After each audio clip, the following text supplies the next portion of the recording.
As the shutdown drags on, people who use those SNAP benefits are worried right now the money will dry up. The benefits give money to low-income households so they can afford food. About 42 million people use those SNAP benefits last year. My next guest heads a food bank doing everything it can right now to help people worried about getting their next meal. Facing Hunger is seeing long lines these days, with so many people struggling just to afford something small to eat. Volunteers are packing food as fast as they can, but with the rising costs, Facing Hunger is now heavily relying on donated food.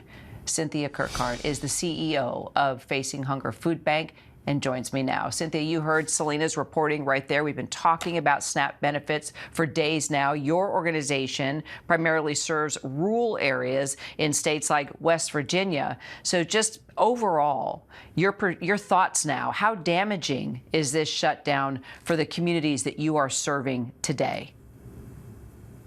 Well, it's an incredible time. And unfortunately, this shutdown has really increased the overall level of uncertainty for so many of the families that we serve. You know, there were high prices and real challenges to budgets before this shutdown. And now the specter of SNAP benefits, not being available the 1st of November and at the holidays, right, is something that we would really like to not have happen, but we're doing the best we can with the team and our volunteers to prepare as best we can.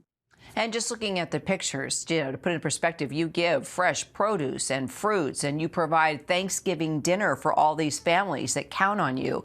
If SNAP benefits run out, is your food bank even able to handle the increased demand that's going to come with all this? Well, what we're hopeful for is that we'll never be in a position of being out of food, but the amount of food that we can provide to the families that need us most right now, and many of those families are new to the charitable food system. They are laid off or they have no paycheck coming, but they're still working. So it just means that less food goes to many more people, and that's not a great position to be in right now.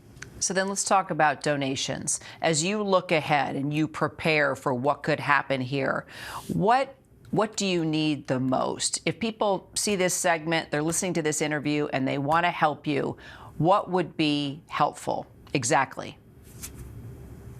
Well, if they live in a community that has a pantry, please check in on those folks and see how you can support directly in your neighborhood. Obviously, donation of time, talent, and treasure to the food bank and to any charitable food system is most helpful right now. We've seen the decrease in USDA products, starting in the spring.